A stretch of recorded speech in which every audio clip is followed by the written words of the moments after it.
Bienvenidos, hoy les hablaremos sobre formas de pago aplicables en las transacciones internacionales y cláusulas contractuales.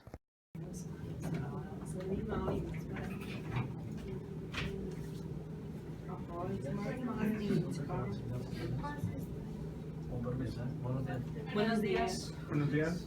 Buenos días. Buenos días. ¿Cómo están?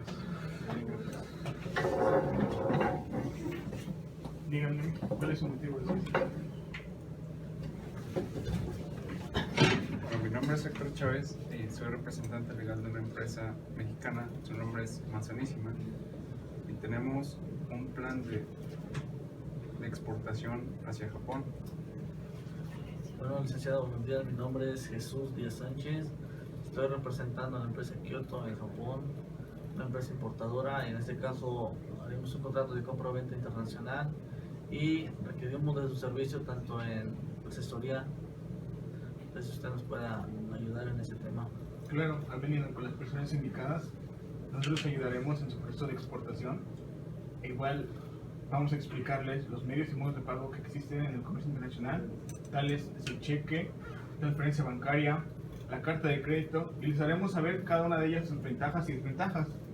Igual ustedes van a elegir cuál será la mejor y la adecuada para su proceso de exportación. Para ello también contamos con el licenciado Álvarez, que Buenos días, licenciado Álvarez. Buenos días. bueno, como les comentaba, él les va a ayudar con el contrato de compra-venta internacional. Sí, yo voy a realizar su contrato, nada más voy a requerir de su información, el puerto de llegada, qué van a exportar y en qué forma de pago. Mi compañero, como les acabo de decir, les va a explicar los medios de pago y ustedes van a escoger cuál es el conveniente para ustedes. Bueno, a continuación, con ayuda de nuestros demás asesores que se encuentran en aquel escritorio, vamos a ir explicando cada uno de los medios y formas de pago. Ok, me parece perfecto. Está muy bien. Bueno, Para conocer este tema a fondo, es muy importante primero conocer qué son los medios de pago internacionales. Los medios de pago son aquellos instrumentos por los que se materializa el pago de una transacción económica, ya sea correspondiente a la compraventa de mercancías o a la contraprestación de servicios entre personas físicas o jurídicas, residentes o no residentes en el país. En estricto sentido, los medios de pago internacionales son una extensión de los medios de pago locales o nacionales. La diferencia entre el riesgo que implica un sistema de pago respecto a otro se obtiene en función de la magnitud del compromiso asumido por los bancos en su intervención, y esta misma intervención determinará el mayor o menor coste de una forma de pago en relación con las otras. Existen diferentes medios de pago locales, como lo son: número 1. Efectivo o pago en línea. Puede pagar por los servicios contratados de manera fácil, rápida y segura en cualquier tienda de autoservicio, como puede ser Oxxo y 7-Eleven en toda la República Mexicana. 2. Tarjeta de crédito. Permite realizar pagos online en forma fácil y segura. A través de un sistema de seguro se aceptan tarjetas de crédito como son Visa, Mastercard, American Express, entre otras. El pago en línea se puede hacer sin preocupaciones y también pagos de seguro de la plataforma de pagos de línea PCI compatible.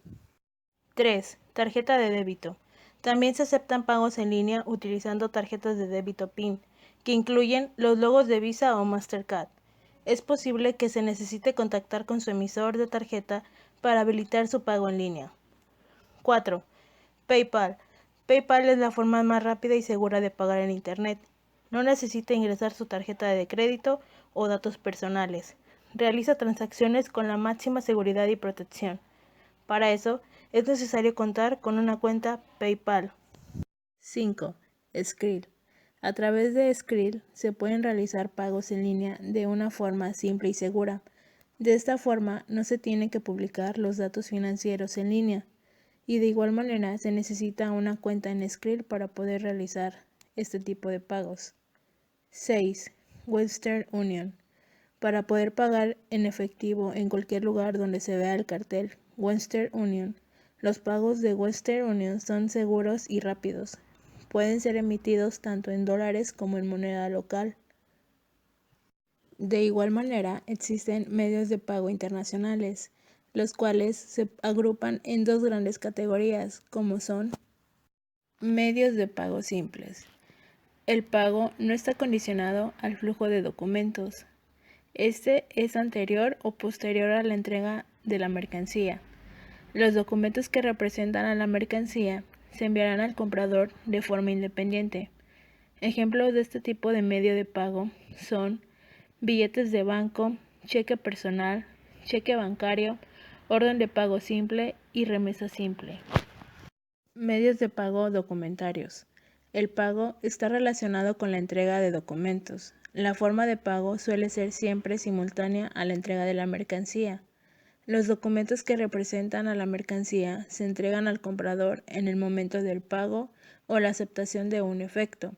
Ejemplo de este tipo de medio de pago son orden de pago documentaria, remesa documentaria, crédito documentario, garantías bancarias y carta de crédito.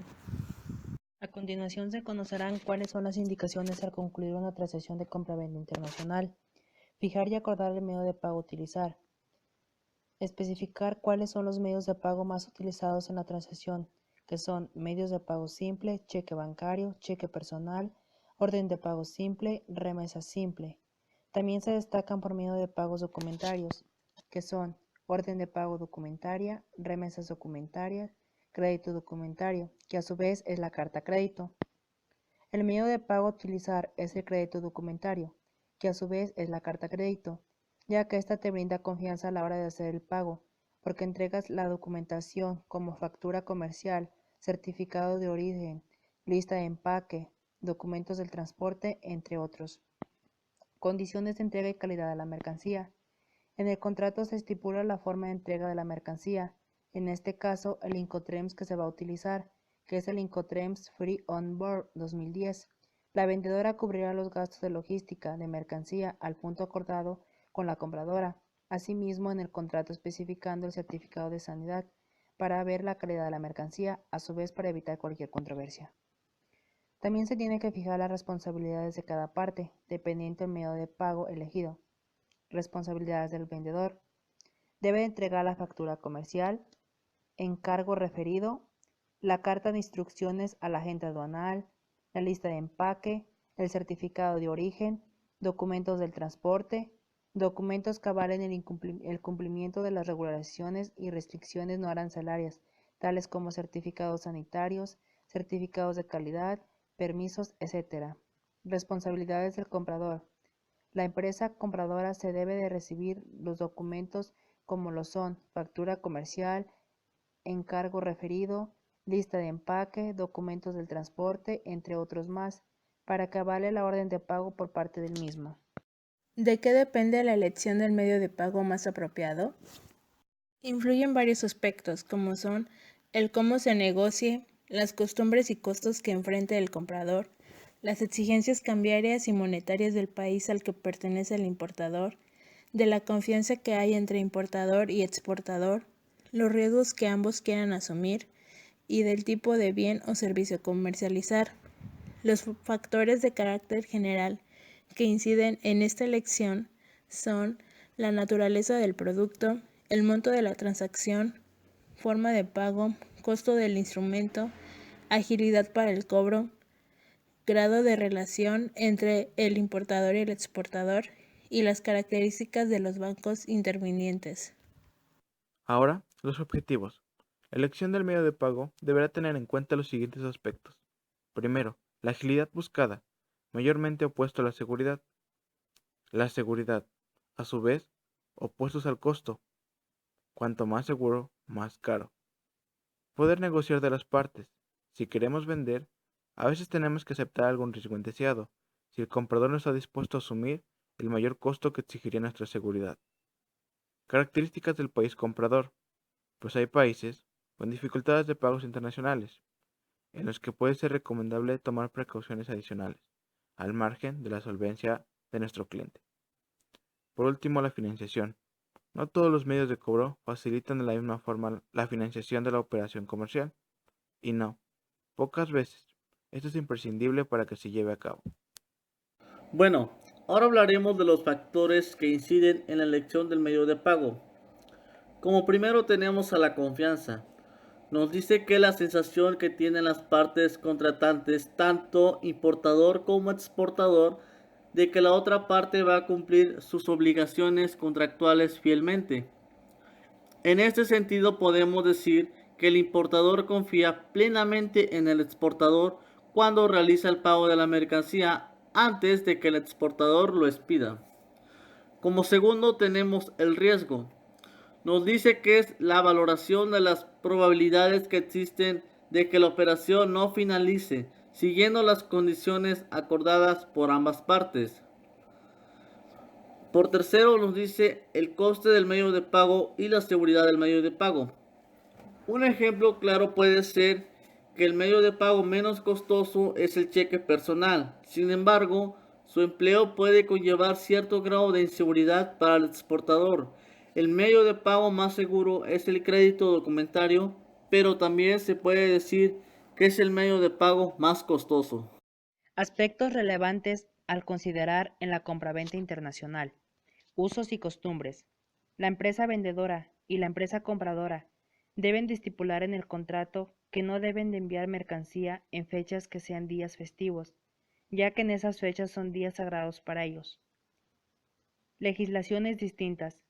La empresa vendedora debe de acatarse de acuerdo a las normas que establezca Japón, como lo vienen siendo las normas orgánicas. La ley del HAS se basa en las directrices del Códex para la agricultura orgánica, en virtud de la nueva normativa.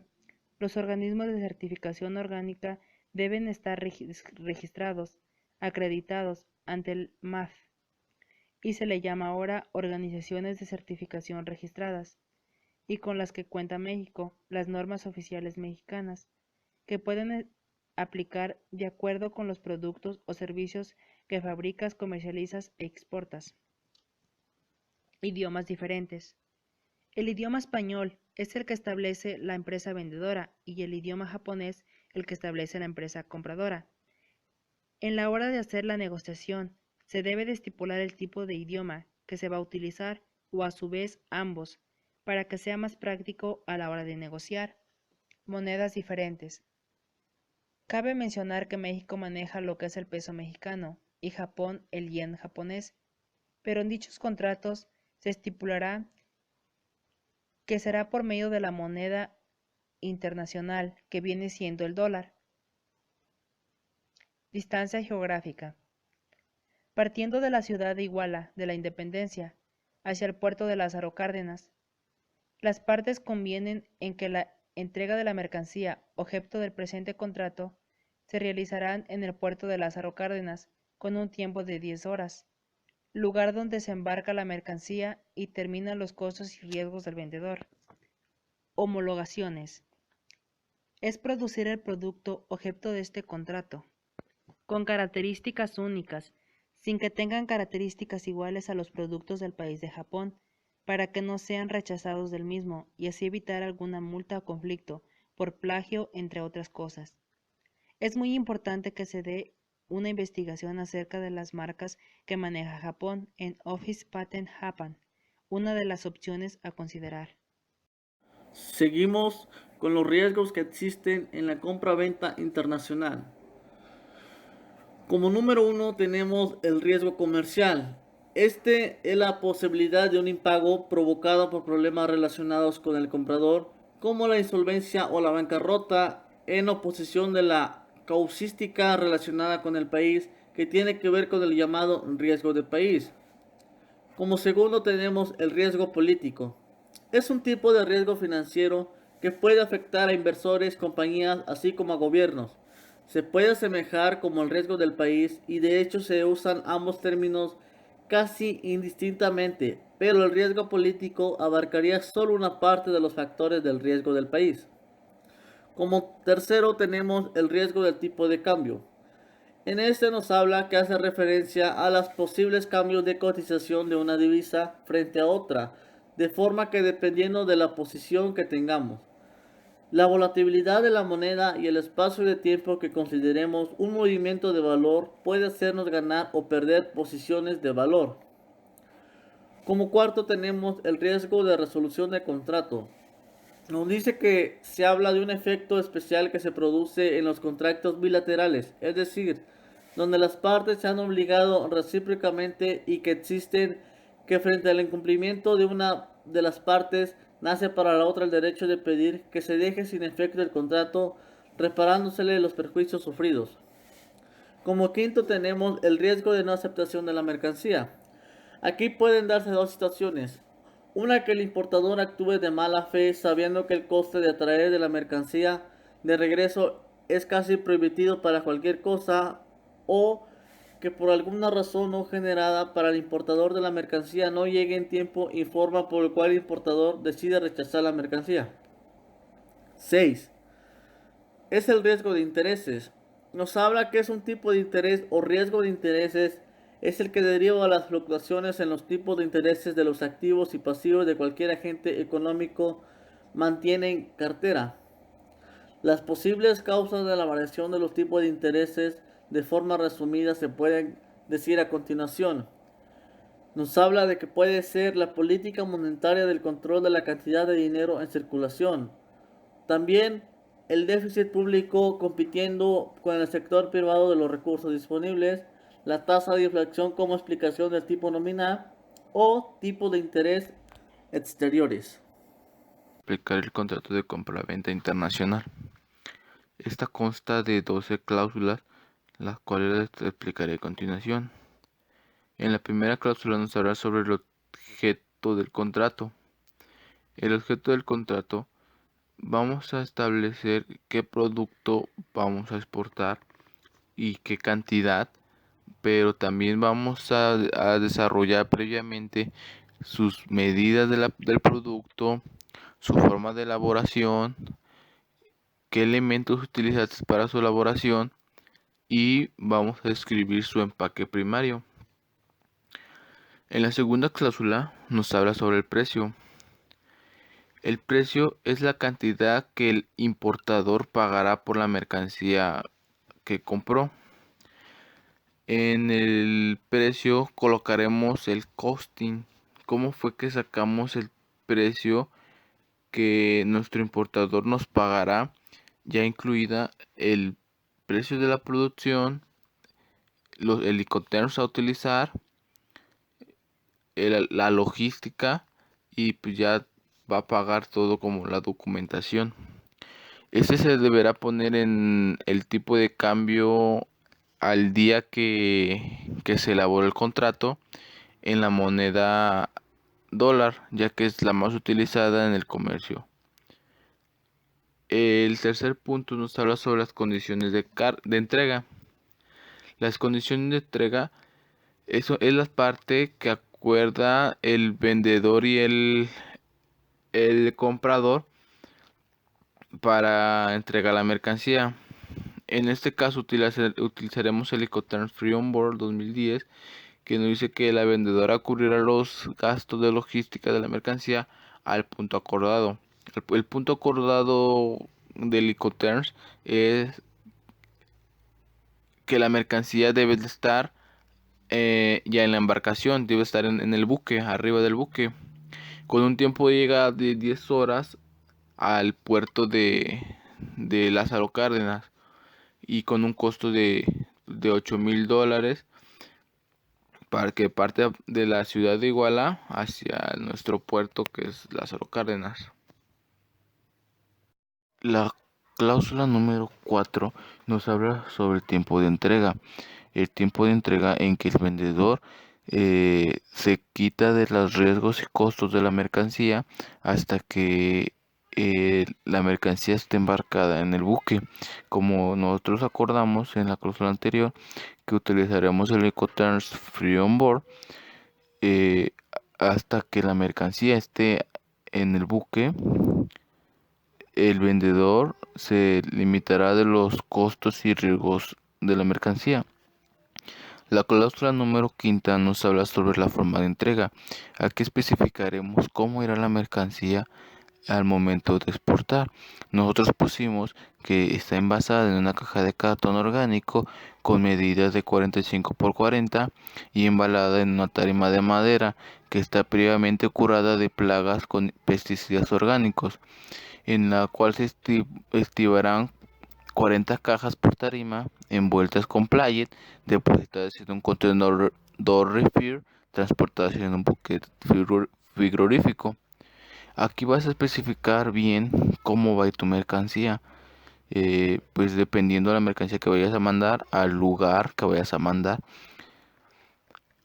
La sexta nos habla sobre las inspecciones de los bienes. Esta cláusula más que nada es si el comprador quiere que un inspector la revise antes de que la exporte. Ahí se estipulará en el contrato si irán a inspeccionarla o no. Cláusula séptima. Condiciones de pago. En esta cláusula el comprador se obligará a cumplir el pago del precio estipulado en la segunda cláusula bajo la modalidad de carta de crédito.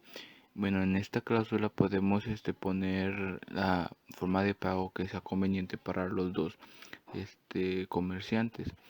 En este caso nosotros utilizamos la carta de crédito, ya que es una de las más utilizadas en el comercio exterior y de las más seguras.